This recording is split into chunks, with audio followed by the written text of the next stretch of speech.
கோடை வெயிலை கருதி பள்ளிகள் திறப்பில் தேதியில் மாற்றம் செய்யப்பட்டிருக்கிறது. 6ஆம் தேதிக்கு பதிலாக 10ஆம் தேதி பள்ளிகள் திறக்கப்படும் என்று அறிவிக்கப்பட்டிருக்கிறது. பள்ளிக்கல்வித்துறை தரப்பில் இந்த தகவல் வெளியிடப்பட்டிருக்கிறது.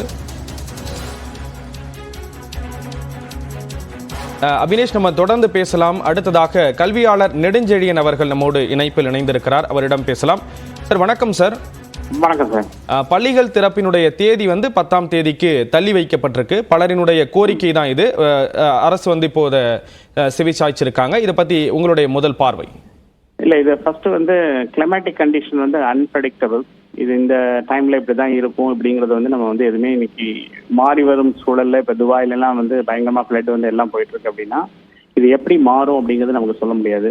ஆனா இது எனக்கு தெரிஞ்ச வரைக்கும் சில்ட்ரன் இப்ப இந்த மாதிரி இதுக்கு அக்கஸ்டம் ஆறதுக்கு பழகிக்கணும். ஏன்னா இப்ப நீங்க பாம்பேல பாத்தீங்கன்னா ட்ரெயின் ஹெவி ரெயின் ஒரு சீசன்ல வரும்போது ஸ்கூல் எல்லாமே ஒர்ஸ்ட் கேஸ் இது நிப்பாட்டும் போது மட்டும்தான் அதை நிப்பாட்டுறாங்க. அதாவது ஸ்கூலோ இதுக்கெல்லாம் லீவ் விடுறாங்க. அதனால இந்த கண்டிஷன்ஸ் எனக்கு தெரிஞ்ச வரைக்கும் எல்லாம் மாறதான் போகுது. அதனால சில்ட்ரனுக்கு எப்பெல்லாம் டைம் கிடைக்குதோ அந்த குழந்தைங்களுக்கு என்ன மாதிரிலாம் நம்மளால இம்பார்ட் பண்ண முடியும், சிலபஸை நம்ம குறைக்காம குழந்தைங்களுக்கு நம்ம இதை இது பண்ணி கொடுத்தோம்னா அந்த அகடமிக் நம்ம ஒரு கம்ப்ளீட் பண்றதுக்கு உதவும். பின்னாடி நம்ம இங்கெல்லாம் டைம் பாரோ பண்ண முடியல, இல்லை இதனால டிலே ஆகுது, ஹெவி ரெயின் ஆகுது, வேற ஏதாவது கிளைமேட்டிக் கண்டிஷன் வருதுன்னா அந்த நேரத்தில் சிலபஸை நம்ம மாடிஃபை பண்ண முடியுமா, முடிக்க முடியுமா அப்படிங்கிற அந்த ஒரு காலத்தின் கட்டாயத்துக்குள்ள மாணவர்களும் டீச்சர்ஸும் தள்ளப்படக்கூடாது.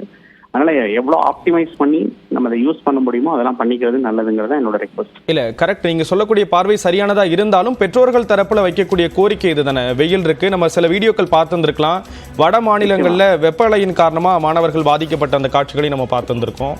இல்ல, அந்த என்வாயன்மெண்ட்டை நம்ம மாத்துறதுக்கு நம்ம ட்ரை பண்ணலாமே. இப்ப நீங்க இதுதான் இப்படி இருக்கு அப்படின்னா இப்ப நீங்க எல்லா ஜோனுமே இந்த மாதிரி இருக்கு அப்படின்னு நமக்கு வெஸ்டர்ன் காட்ஸ்ல அங்க கேரளால மான்சூன் ஆரம்பிச்சுன்னா அந்த சைட்ல உள்ள இடங்கள்லாம் உங்களுக்கு கொஞ்சம் நிறைய கிளைமேட் மாறும். இப்போ இந்த இடத்துல நம்ம ஏன் கிளாஸ் ரூம் ஆம்பியன்ஸ், ஏன்னா ஏர்லி மார்னிங் ஸ்டூடெண்ட்ஸ் வந்துட போறாங்க. நீங்க விடுற டைமை நம்ம எப்படிங்கிறத கொஞ்சம் பிளான் பண்ணி அந்த எஜுகேஷன் கட்டமைப்புகள், அதாவது என்வாயன்மெண்ட், கிளாஸ் ரூம் என்வாயன்மெண்ட், நல்ல வென்டிலேஷன், குழந்தைங்களுக்கு என்னெல்லாம் பண்ணி தரணும், அவங்களுக்கு எப்படி நம்ம இது பண்ணலாம் அப்படிங்கிறத பார்த்துட்டு கொஞ்சம் இது பண்ணிட்டா பின்னாடி ஹெவி ரெயின்ஸ் வரும்போது நம்மளால அந்த நேரத்தில் நமக்கு டைம் இல்லைன்னு பாரோ பண்ண முடியாதுங்கிறது என்னோட ஒரு கருத்து.